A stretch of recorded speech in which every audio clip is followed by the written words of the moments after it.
आत्ताची एक महत्त्वाची बातमी समोर येत आहे। मुंबई कृषी उत्पन्न बाजार समितीच्या सभापती व उपसभापती पदाची निवडणूक 2 आठवड्यात घ्या असे आदेश मुंबई उच्च न्यायालयाच्या 2 सदस्यीय खंडपीठाने दिले आहेत। मागील 2 वर्षांपासून मार्केटमध्ये सभापती व उपसभापती पदाच्या निवडणुका रखडल्या होत्या। मात्र आता न्यायालयाने दिलेल्या आदेशामुळे सभापती व उपसभापती कोण होणार यासाठी मार्केटमध्ये घोडदौड सुरू झाली आहे। सभापती अशोक डक व उपसभापती धनंजय वाडकर यांच्या अध्यक्षतेखाली मुंबई कृषी उत्पन्न बाजार समितीत मागील 4 वर्षात शौचालय घोटाळा, FSI घोटाळा, अनधिकृत बांधकाम, अनधिकृतपणे शेतमालाचा व्यापार यामुळे बाजार समितीचे नाव बदनाम झाले आहे।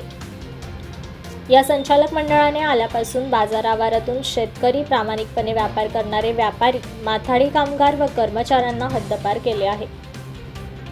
तसेच बाजार आवारात पानटपऱ्यावर गुटखा, गांजा विक्री करणाऱ्यांना पाठिंबा, शेतकऱ्यांसाठी असलेल्या लिलावगृहावर अवैध कब्जा करणाऱ्या दलालांना पाठिंबा, गाळ्यावर अनधिकृतपणे बदाम फोडण्याचे कारखाने, बाजार आवारात सुकामेवा, खाद्यतेलाची भेसळ, रस्ते, गटार आणि साफसफाईमध्ये टक्केवारी घेऊन मर्जीतील कंत्राटदारांना कामे देणे या सर्व अनधिकृत कारभारामुळे या सभापती व उपसभापतींचा कार्यकाळ गाजला।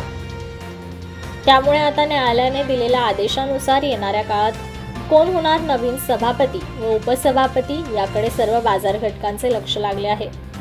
तसेच दुसरीकडे संचालक मंडळ बरखास्त करून प्रशासकाची नियुक्ती करण्यासाठी राज्य सरकारकडून हालचाली सुरू झाल्या असल्याची माहिती देखील सूत्रांकडून मिळते। Bureau report, APMC news.